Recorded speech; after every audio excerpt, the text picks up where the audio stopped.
What's going on, Bottom Line viewers? It's Mitch here of the Bottom Line View, back with another NFL off-season video. In this video, I'm going to discuss the top 10 defensive free agents in free agency in the 2017 offseason.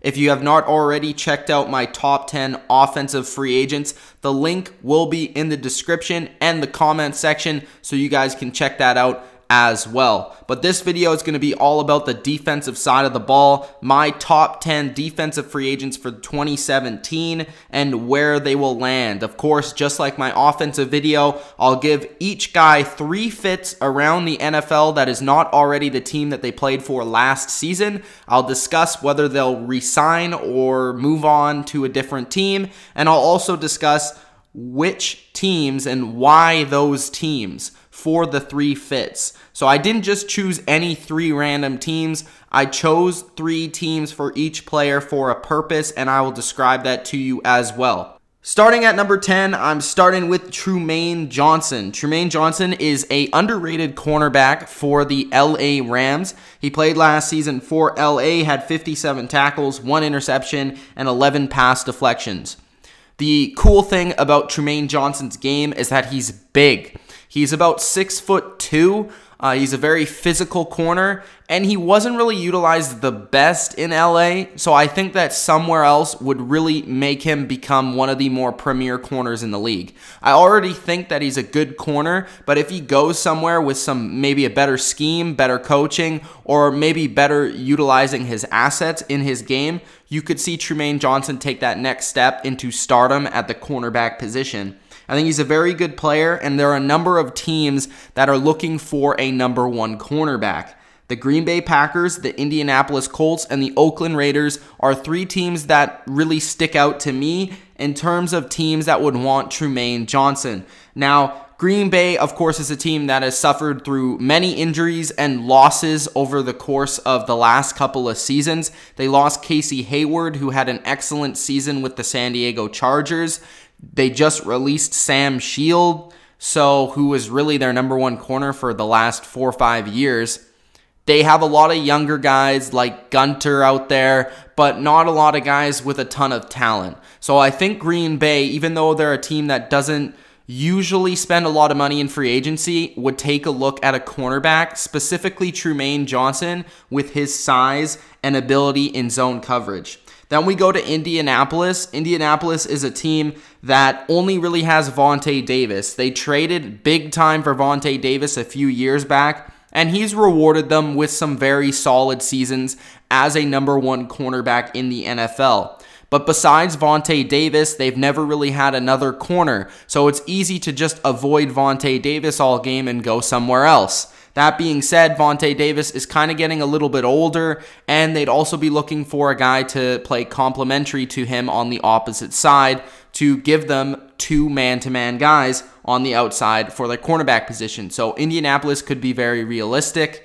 Oakland is also a team with a lackluster secondary. Their secondary was one of the worst in the NFL last season, one of the reasons why they weren't more successful, especially on the defensive side of the ball. So Oakland really wants to complement their offense that is very high scoring and potent with a defense that can really stop teams from coming back on them.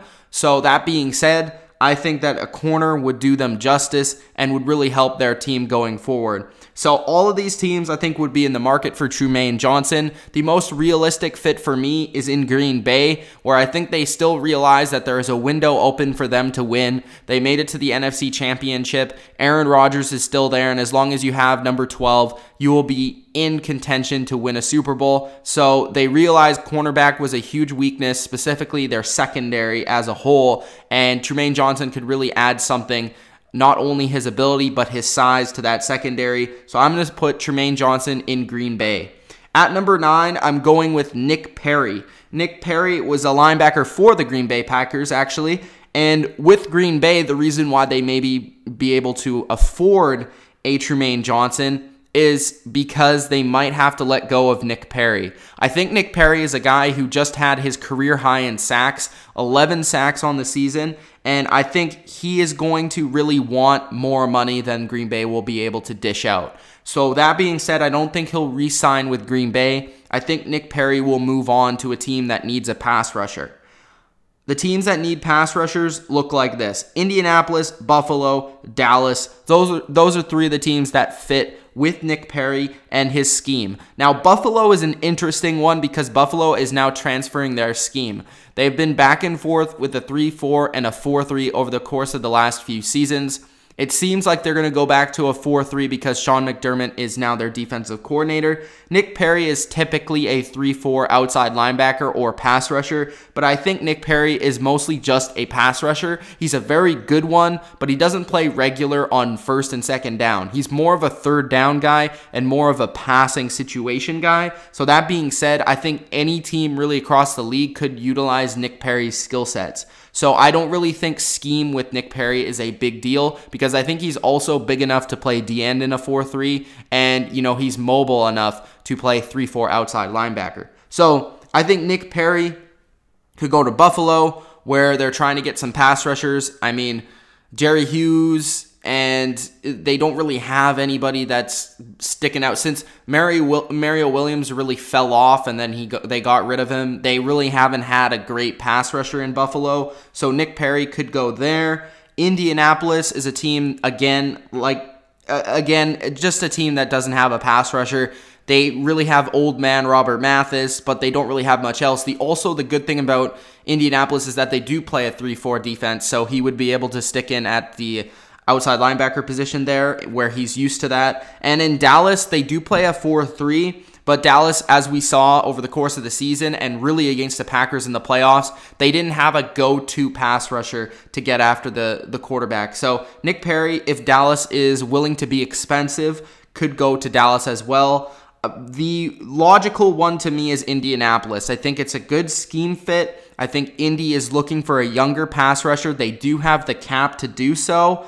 And I think that Indy will be really, really big on trying to deliver some defensive players in free agency for Andrew Luck. Andrew Luck needs a lot of help, and the Colts defense wasn't very good last season. I think part of it was their inability to get to the quarterback. So for me, I'm going to put Nick Perry on the Indianapolis Colts with his 52 tackles, 11 sacks, and 1 interception in 2016. At number 8, I have Zac Brown. The Zac Brown band is from the Buffalo Bills with 149 tackles, 4 sacks, and 2 forced fumbles. Zac Brown is one of the more underrated linebackers in the NFL. He had an absolutely fantastic season and absolutely tormented my Patriots every time we played them, despite us beating them pretty handily one time. He was all over the field, and over the course of his 16 games last season, he was awesome. He was one of the best players on the Bills and definitely one of their best, if not their best, defensive player. So will Buffalo be able to retain him? Maybe. He might be more expensive, though, than in years past where he signed for a cheaper contract going to Buffalo from Tennessee. So he might be more expensive now that people actually know what he has done and the way that he filled up the stat sheet last season. So Zac Brown could be on his way out. I wouldn't doubt him going back to Buffalo, but the teams that I really like him going to are San Francisco, New England, and Washington. Now, for me, Zac Brown is a guy that he could go to many teams because I think he could play a 4-3 linebacker. He could play a 3-4 inside linebacker. I like him in New England a little bit because New England kind of doesn't have that second linebacker, and they're also going to be getting rid of a lot of players in free agency, so they'll have the salary cap. As we'll discuss, they'll probably have to re-sign Dante Hightower, but Zac Brown could also fill in as that second linebacker. He's very athletic. He's good in coverage. He's good at blitzing, a great tackler, so I think they could utilize his skill set in New England. You also look towards San Francisco, where they don't really have much at the linebacker position. They have Navarro Bowman, who's been consistently injured, but other than him, they have the salary cap to do something there, and I think Zac Brown could fit in well. But the team that I think he would fit best is in Washington. Washington is a team that really desperately needs some sort of run stopping. I mean, they could go out and sign a big guy like Brandon Williams, and that would make a lot of sense. But I think Zac Brown could go to Washington as well. But I'm actually going to be bold and say that he re-signs with Buffalo. Zac Brown, I think, will go back to Buffalo because they realize how great he played last season, and I don't think that anybody will offer a ton of money for a linebacker. So I think that Zac Brown's going to go back to Buffalo, but I think the other team that would make the most sense is Washington. So look out for Washington acquiring Zac Brown in the free agency. At number 7, I have Calais Campbell. Calais Campbell is one of the best interior guys in the NFL. He's definitely in the top 3, if you ask me, behind Aaron Donald, and it's a very short list of the guys that are in front of him. Calais Campbell, the only thing why I have him at number 7 is because he is getting up there a little bit in age. And I don't think that he'll command a ton of money in free agency, believe it or not. But there are a number of teams playing the 3-4 that could utilize Calais Campbell's abilities at the 3-4 defensive end. You look towards Denver. Denver is a team that was lackluster against the run last season, despite being amazing against the pass. Oftentimes they lost games because they couldn't defend the run adequately. Like you look towards the Oakland Raiders game where they just got shredded. So I think Calais Campbell could come in there. He's a great pass rusher from the inside. He's also a very good run defender. Houston is a team that is losing Vince Wilfork to retirement. Now, Vince Wilfork is a nose tackle, but they would like to replace his salary and also replace his production with somebody inside on the defensive line. You pair Campbell up with J.J. Watt and Merciless and Clowney, that would absolutely be devastating on defense. And then the Oakland Raiders are another team that is looking towards a pass rusher from the inside. They don't really have that currently, so he could go there as well. I like all of these teams to acquire Calais Campbell, but the one that makes the most sense with his 8 sacks, 53 tackles, and 2 forced fumbles, I would look towards Denver to acquiring Calais Campbell. I think that he's just an awesome player at like 6'7", 6'8", and they really know that they missed Malik Jackson this season. So you put Calais Campbell where Malik Jackson used to play. You instantly have an upgrade at that position. You instantly have a guy that can not only rush from the interior paired with Von Miller and Shane Ray on the outside, but you also have a guy that can stop the run, which was your weakness last season. So I think Denver will do all that they can to acquire Calais Campbell in free agency. At number 6, AJ Bouye is one of the best cornerbacks in the NFL. This guy for the Texans really came out of nowhere, and not a lot of people expected him to have such a great season, but he's easily one of the top 10 best cornerbacks in the NFL. So that's saying something, and that being said, this is a passing league, and being said that a lot of teams are getting shredded by the pass, so that means a lot of teams need a top-tier cornerback. He's definitely a number 1 cornerback. The only thing with AJ Bouye is that he's only really had one season to, prove himself, and one season where he's been really great. So that might be in the back of everybody's mind going forward into free agency. But with 63 tackles, a sack, an interception, and 16 pass deflections, AJ Bouye will be getting money in the free agency. It's just a matter of where. I look towards 3 teams that need secondary help, specifically at the cornerback position, starting with Green Bay. Now, I already said that Trumaine Johnson will be going to Green Bay, so I don't think that AJ Bouye will be going there. Philadelphia is a team that really needs a cornerback as well. The Carolina Panthers are a team that really needs a corner, even though they mostly play zone coverage, and Bouye is mostly a man cover corner. And in Oakland, they're also a team that desperately needs a number 1 cornerback. I think the team that he's going to go to is the Oakland Raiders, because I think the Oakland Raiders realize that they're just a few pieces on defense towards getting to the Super Bowl. I really think that they believe that. They have the talent to do that. They believe that Khalil Mack needs some secondary help so that he can get to the passer, and they believe that Derek Carr is going to come back from his injury stronger than ever. So I think AJ Bouye will be headed to Oakland on a pretty big contract to come in and help that secondary perform in 2017. I would look out for Philadelphia and Carolina as teams that desperately need corners. Philadelphia really had nobody last year, and Carolina was a team that lost Josh Norman, their #1 corner.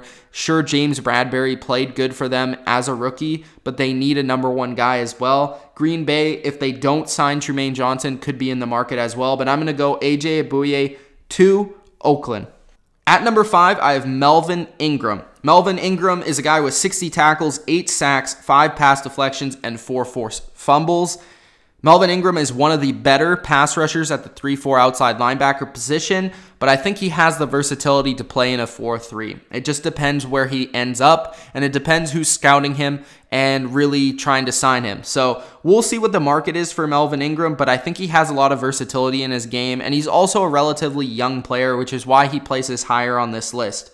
With his 8 sacks, I think that a lot of teams are looking towards a pass rusher. For the defensive side of the ball, most teams and pretty much everybody realizes that pass rushing and cornerback play is the #1 way to have a successful defense in this day and age. So I look towards 3 teams that need pass rushing help with the Indianapolis Colts, San Francisco 49ers, and New Orleans Saints. The Colts are a team that I think will already acquire Nick Perry. But if they don't, Melvin Ingram would pretty much be the same type of player. They're both from similar schemes. I think Melvin Ingram is a better player. He's more a complete player. He's better against the run. I think he's been more consistent in coverage, where Nick Perry is mostly strictly a pass rusher. But I think if we're looking towards Melvin Ingram, I think the Colts won't really be the destination if they sign Nick Perry. But if they don't sign Nick Perry, then Indy could be the leader in this situation here for Ingram. But other than Indy, I look towards San Francisco, New Orleans as teams that could acquire his services. Now, San Francisco, I already brought up, they haven't had a great pass rusher since Aldon Smith, and they don't really have any other great linebackers besides Navarro Bowman. So San Francisco will definitely have the money to acquire Melvin Ingram. It's just a matter if they want to bring him in. San Francisco already runs a 3-4 scheme, so he would fit in there quite nicely. New Orleans is a team that runs a 4-3, but they've been really out there and talking about acquiring a pass rusher. Sean Payton has talked about acquiring a pass rusher. Now, it could be somebody like a Jabal Sheard or somebody at the 4-3 defensive end position that they could bring in. But Melvin Ingram is also a guy that I think they could bring in as well. And I think he's a very solid addition to any team he plays for. He's going to be one of the better linebackers for the next few years. So I'm looking at Melvin Ingram going to New Orleans.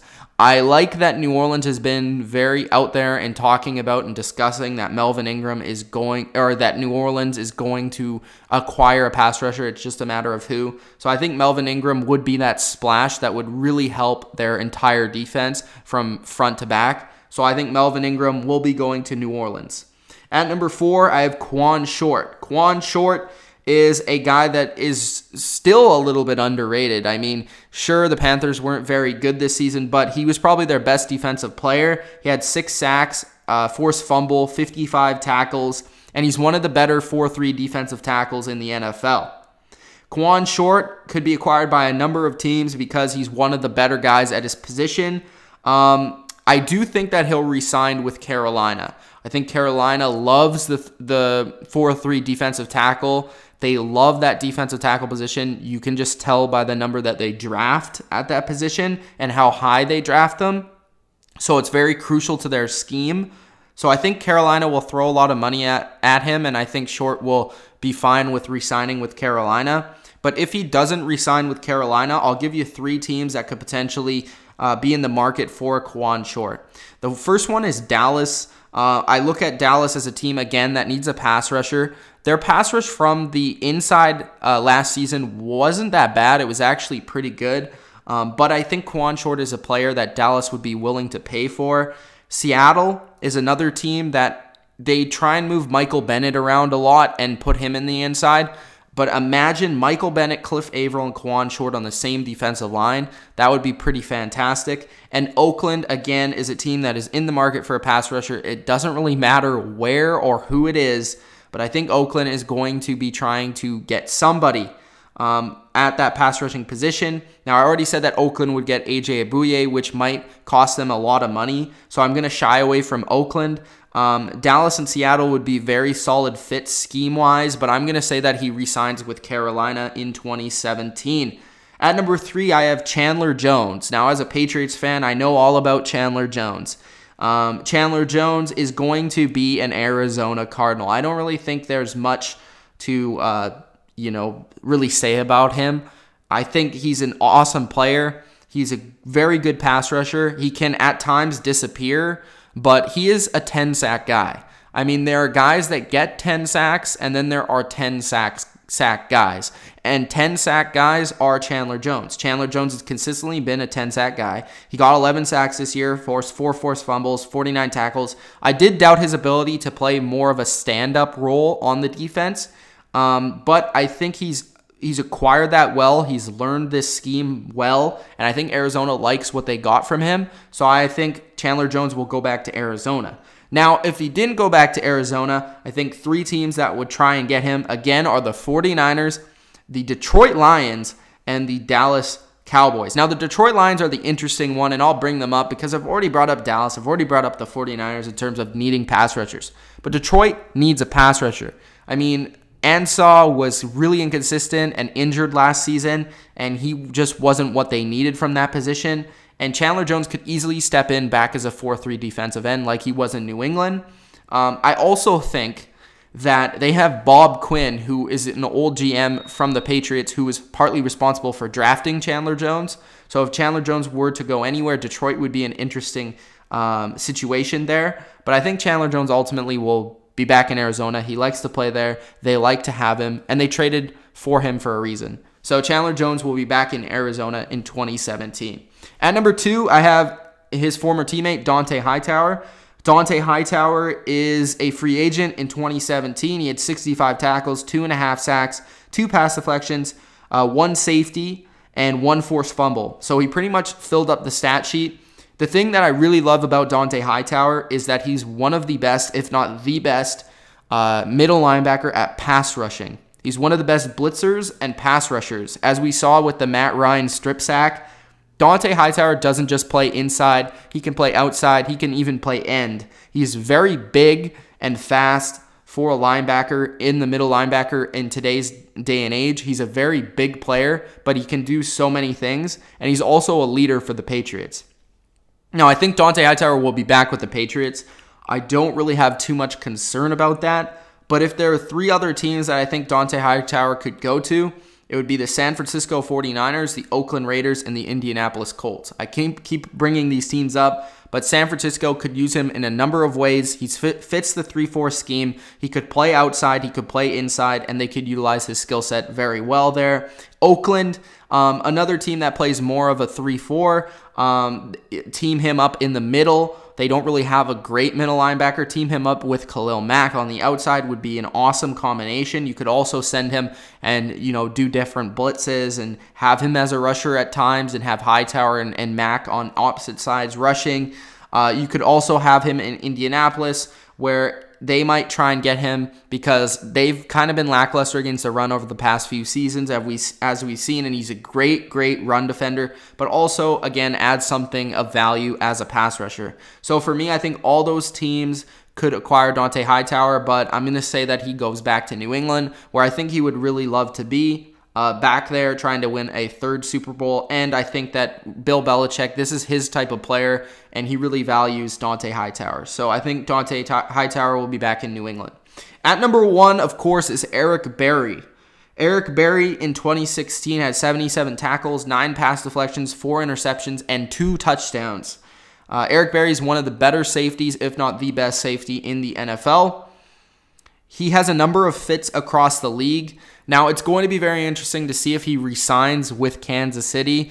Kansas City is a team that is probably going to let go of Dontari Poe, who is another big name in the free agency market, who didn't make my top 10, but is a solid player at the defensive tackle nose position. And Eric Berry, they might be letting go of Poe just to re-sign Eric Berry. That is how big and valuable he is to the team.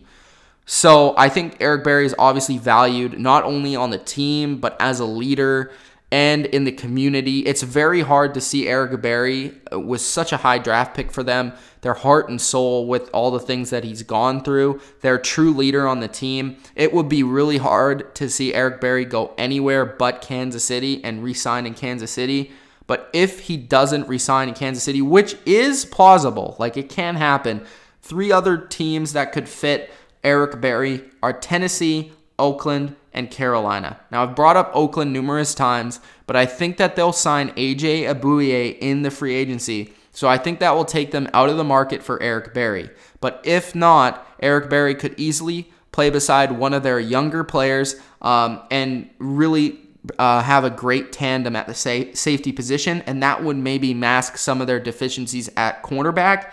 Then Tennessee is where, of course, he played in college. He's very familiar with Tennessee. Tennessee had a terrible secondary last year, so he could jump in there and fit that role. And then you go to Carolina, a team that, again, lost Josh Norman, a team that doesn't really have a lot of great players at safety. So Eric Berry could go there, and he could play in pretty much any scheme and would be an awesome tandem with Thomas Davis, Luke Kuechly, Quan Short. That would be a great core of a defense right there at all 3 levels. But I'm going to say that Eric Berry resigns with Kansas City. I just can't see how he doesn't. I mean, he's just too much of an huge part of that community and that team. So I'm going to put Eric Berry back on the Kansas City Chiefs in 2017. So my 10 free agents, my top 10 defensive free agents in 2017 for Hightower, the Patriots, Berry, the Chiefs, Arizona for Chandler Jones, Short back to Carolina, Ingram in New Orleans, A.J. Bouye in Oakland, Denver will sign Calais Campbell, Zac Brown will go to Washington, Nick Perry will go to Indianapolis, and Green Bay will sign Trumaine Johnson. Those are the 10 defensive free agents. Predictions, preview. Hope you guys enjoyed this predictions video for the top 10 defensive free agents of 2017. It's Mitch of the Bottom Line View. If you enjoyed, Gronk, spike that like button and subscribe for more NFL content. Thanks, guys, for watching, and peace out.